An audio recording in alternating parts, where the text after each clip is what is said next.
ॐ श्री महागणपतये नमः। ॐ श्री सरस्वत्यै नमः। ॐ श्री गुरुभ्यो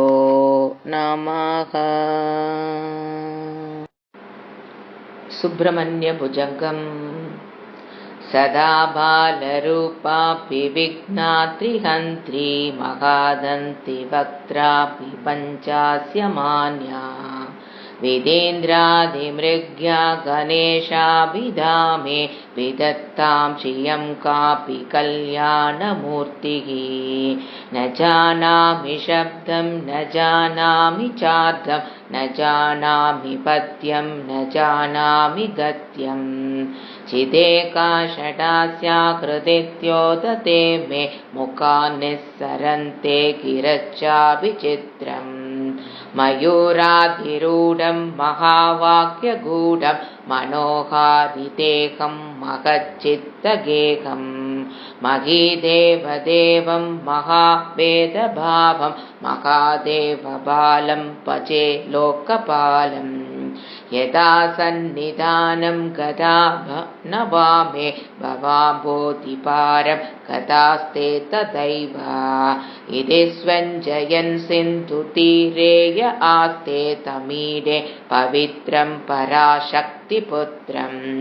यदाप्ते तरङ्गालयं यान्ति तुङ्गास्तथैव पतः सन्निधौ सेवतां मे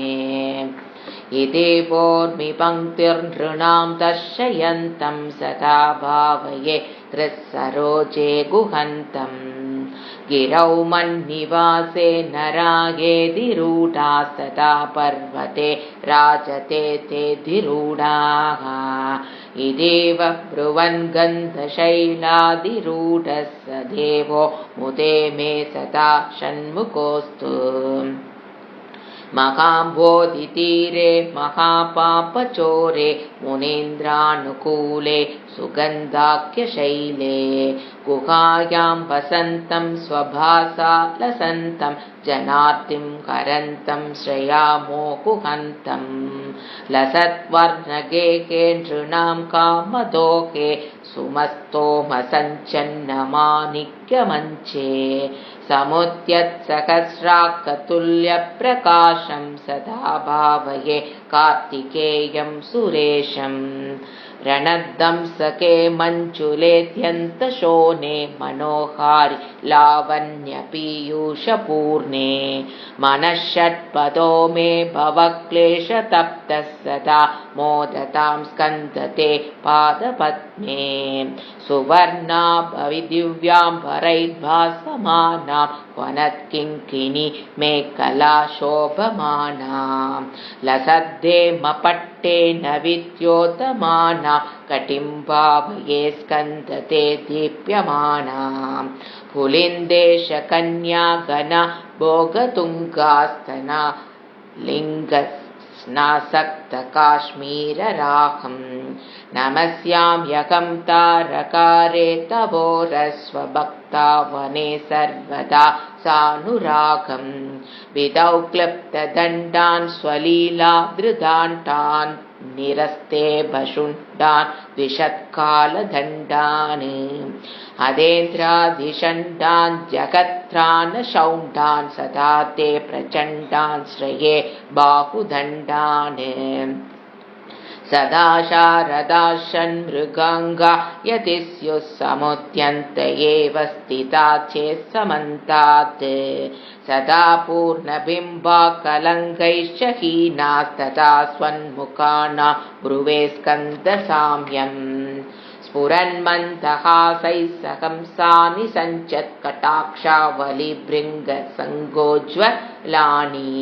सुदास्यन्ति बिम्बाधरा नीशसूनो दवालोकये षण्मुखाम्भोरुहाणि विशालेषु कर्णान्तदीर्घेष्वजस्रं तयास्यन्तिषु द्वादशस्वीक्षणेषु महेशकटाक्षः सकृत्पातितश्चेत् भवेत् ते दया शीलकानां हानिः सुताङ्गोद्भवो मेऽसि जीवेति श्रद्धा जपन्मन्त्रमीशो मुदा जिग्रतेयान् जगद्भारभृत्यो जगन्नाथ तेभ्यः किरीटोज्ज्वलेभ्यो नमो मस्तकेभ्यः स्फुरत्रत्नकेयूरहाराभिरामश्चलत्कुण्डलि श्रीलसद्गण्डभाहः कटौ पीतवासाकरे चारुशक्तिः पुरस्तान् ममास्तां पुरा रेस्तनूजः इहायाकिवत्सेति हस्तान् प्रसार्याह्वयत्यादराच्छङ्करे मातुरङ्गान् समुत्पत्यतातं श्रयन्तं कुमारं हराश्लिष्टगात्रं भजे बालमूर्तिं कुमारेश सूनो गुहस्कन्दसेना पते शक्तिपाने मयूरादिरूढ पुलिन्दात्मजाकान्तभक्तार्तिहारिन् प्रभोतारकारे सदा रक्ष मां त्वं प्रशान्तेन्द्रिये नष्टसंज्ञे विचेष्टे कपोद्गारिवक्त्रे भयोत्कम्बिगात्रे प्रयाणोन्मुखे मह्यनाते तदानीं ध्रुवन्ते दयालो भवाग्रे गुहत्वं कृतान्तस्य दूतेषु चण्डेषु कोपादहच्छिन्ति बिन्तीति मां तर्जयस्तु मयूरं समारुह्य माभैरिदित्वं पुरः शक्तिपाणिर्ममायाहि शीघ्रम् प्रणम्या सकृत्पादयोस्ते पतित्वा प्रसाद्य प्रभो पार्थयेनेकवारम् न वक्तुं क्षमोऽहं तदानीं कृपाब्धे न कार्यान्तकाले मना गप्युपेक्षां सहस्राण्डभोक्ता त्वया शूरनामा हतस्तारक सिंहवक्त्रश्च दैत्यः ममान्तर्कृतिस्थं मनक्लेशमेकं न हंसि प्रभो किं करोमि क्वयामि अहं सर्वदा दुःखभारावसन्नो भवान् दीनबन्धुस्त्वदि न याचे भवद्भक्तिरोधं सता क्लिप्तबाधं ममादिं द्रुतं नाशयो मा सुदत्वम् अपस्मारकुष्ठक्षयाशप्रमेहज्वरोन्मादगुल्मादिरोगा महान्तः पिशाचाश्च सर्वे भवत्पत्रं भूतिं विलोक्य क्षणात्तारकारे द्रवन्ते दृशिस्कन्धमूर्तिश्रुतौ स्कन्दकीर्तिर्मुखे मे पवित्रं सदा तच्चरित्रं करे तस्य कृत्यं वपुस्तस्य भृत्यं गुहे सन्तु लीना ममाशेषभावाः मुनीनां मुदाहो नृणां भक्तिभाजाम् अभीष्टप्रदा सन्ति सर्वत्र देवाः नृणामन्त्यजानामपि स्वार्धधाने गुहादेवमन्यन्न जाने न जाने कलत्रं सुधा बन्धुवर्गप्रशुर्वा नरो वात नारी गृहे ये मदीयाः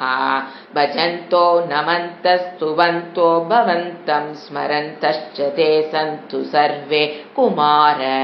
मृगापक्षिणो दंशका ये च दुष्टास्तथा व्याधयो बाधका ये मदङ्गे भवच्छक्तितीक्ष्णाग्रभिन्ना सुदूरे विनश्यन्तु ते चूर्णितक्रोज्जलशैल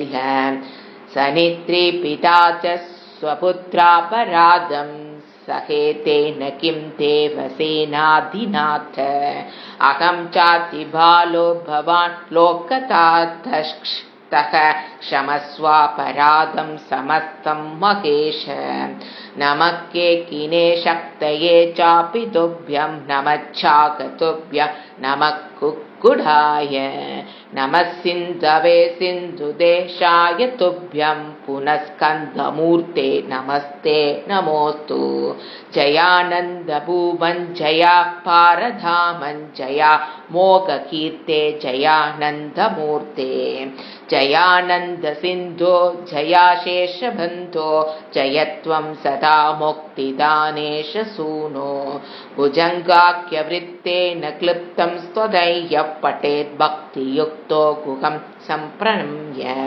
सुपुत्रान् कलत्रं धनं दीर्घमायुर्लभेत् स्कन्दसायुज्यमन्ते नरः सः. श्री सुब्रह्मण्य भुजंगम संपूर्णम्.